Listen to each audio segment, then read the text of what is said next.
Всем добрый день.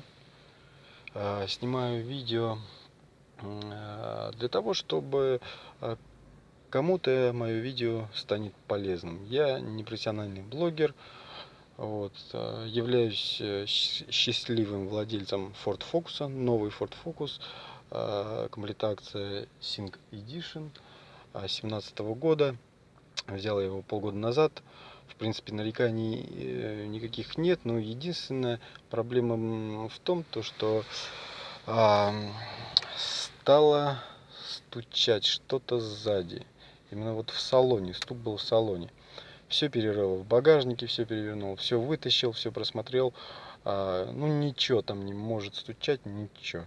Начал пробовать методом тыка. Значит, расстегнул задние спинки сиденьев, и просто их разложил. В разложенном виде я попробовал покататься. Стук пропал.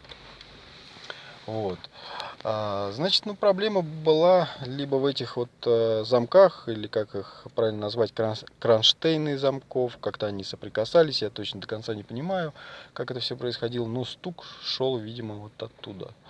Значит, взял я изоленту сегодня, черную изоленту, матерчатая, я не знаю, как она правильно называется, и обмотал эти кронштейны изолентой.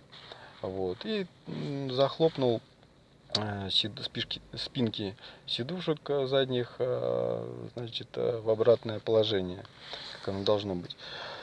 Попробовал покататься, стука нету, стук пропал. То есть, опять же повторюсь, стук был в этих креплениях. Так вот, если мое видео станет для кого-то полезным, я буду только рад. Еще раз повторюсь, я не профессиональный блогер. Просто, когда я начал гуглить и искать похожую проблему, может кто-то с такой сталкивался, ни у кого, сколько я перечитал, пересмотрел видео, ни у кого такой проблемы не было, чтобы вот именно с сидушками оттуда шел стук. Так вот, поэтому я решился записать. И опять же, в третий раз повторюсь, очень рад буду, что для кого-то мое видео станет полезным. В принципе, за полгода эксплуатации автомобилем никаких нареканий больше не было, только положительные эмоции. Автомобиль новый, полгода ему. Повторюсь, комплектация Sync Edition, машина новая, хорошая, в принципе, меня устраивает. Ну ладно, всем привет, все, всем пока.